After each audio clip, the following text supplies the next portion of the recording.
Okay guys, here we are on another one of our free tip mentor me days, working through Serena's neck. I'm going to start with my fascial tool. I'm going to recognize where the wing of the atlas is so that I'm not working my tool over that.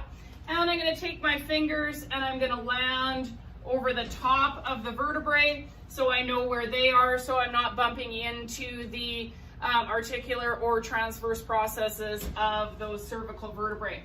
I am going to be using my tool because I do just have the two of the larger tools with just the top of it touching, especially when I'm at the on the atlas here, making sure that I'm not dragging over the top of that wing of the atlas.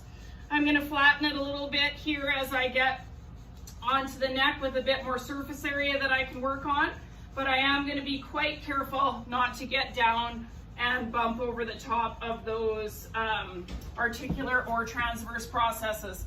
Once I get to the bottom of the neck, I do like to do my subclavian tissue or deep cranial pectoral, depending on what book you look at.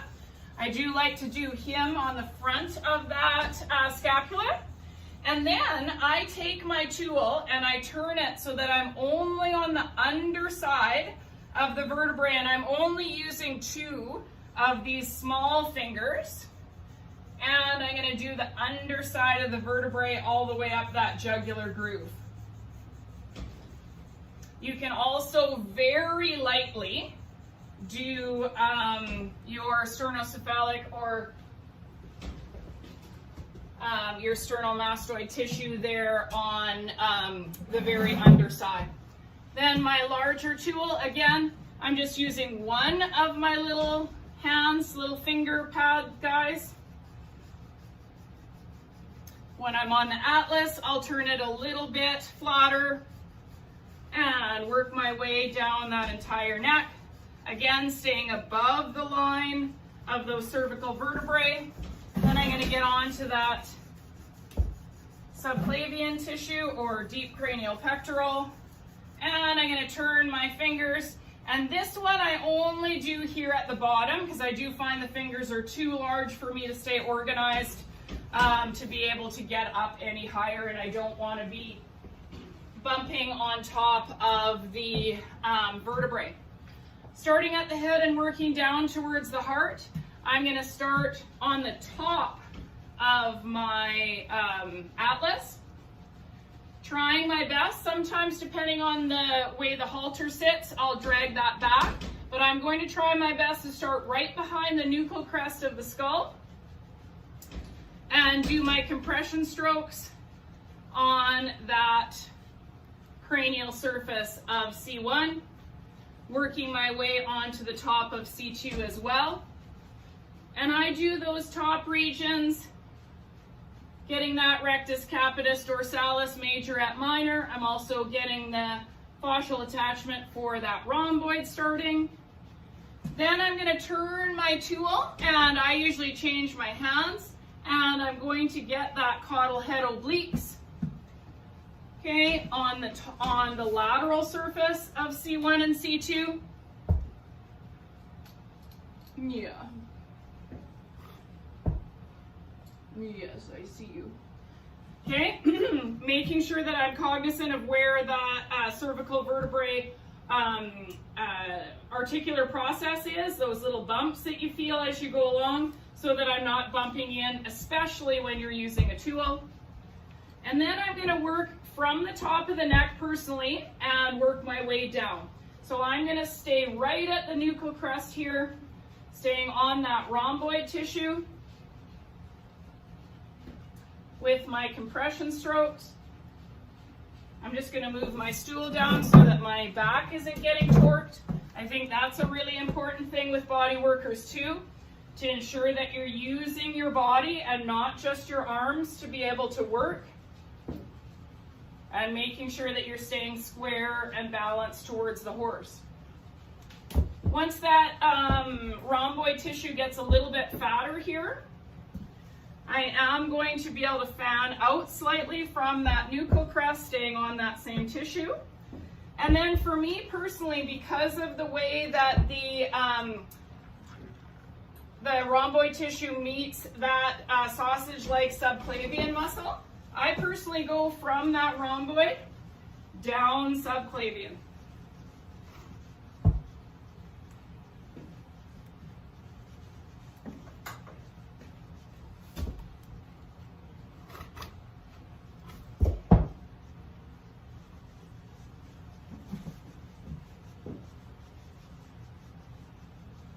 My husband has the tractor going outside feeding horses, so I think Serena is thinking she should be outside right now. Once I'm done subclavian tissue, I'm actually going to fan out the fingers of my cervical serrated.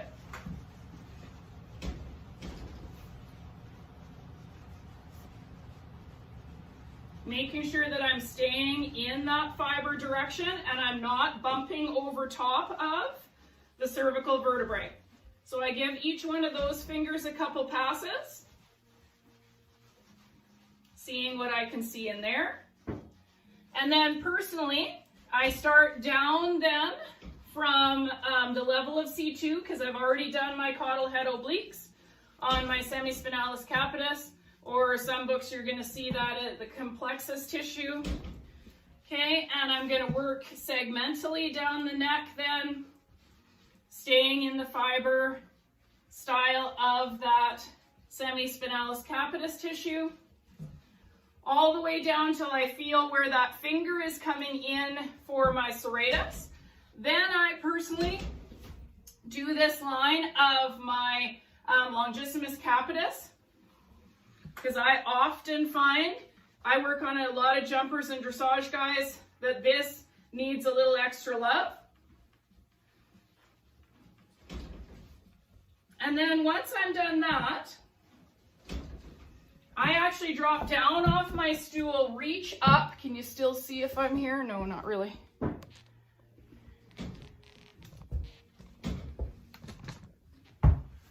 Reach up through that jugular groove and see if I can get some of that hyoid tissue on the underside of my cervical vertebrae, as well as I'm going to work through some longus coli tissue. Then I start to fan out over the top of your cleidocephalic and into my pectorals. Now I know that some of you guys might be thinking that I'm skipping brachiocephalicus, our big friend, but not to worry, I'll be back to him.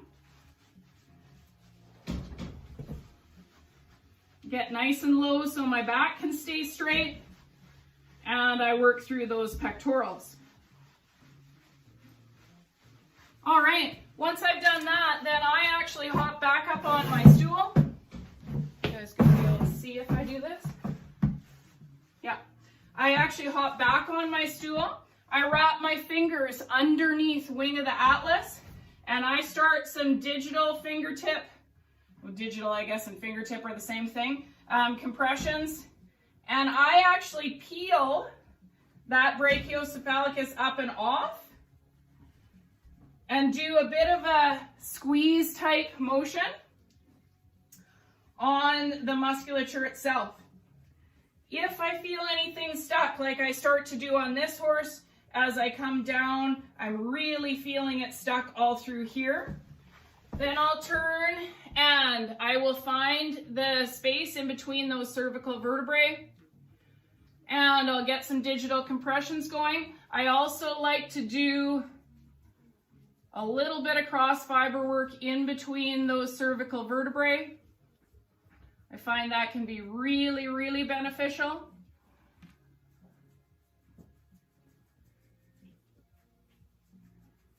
And work my way all the way through that zone that felt tight. Now, whenever I have something that I didn't like, I'm gonna go back and reevaluate it. You guys can see how much softer that is. I'm going to go back and reevaluate it in the same fashion that I evaluated it the first time, so that I'm sure there's change. For me personally, and the clientele that I have, they want to see some change. If there's no change, they're not going to have you back, or they might not have you back as consistently. That's the one thing that I also find that body workers miss is they don't reevaluate. And if they do reevaluate it and it still is tight or stuck or there's been no change and you don't feel that nice hyperemia, that nice rush of blood to the area, you need another technique. You need to go in and look at things differently and really challenge yourself to be able to decide what else you could do in that region. If that didn't soften up for me, I could easily go in there with some nice myofascial release and pull apart. If I felt like it was more on the underside, I could do some crossed hands through there. If you're not familiar with myofascial release, but you guys use tape, I find that the tape really helps in necks. I think you can get a lot done in necks with the taping, so I could also use that. And you could use some range of motion techniques, which we'll have in some of our other videos. So hopefully that gives you a couple tips on your horse's neck.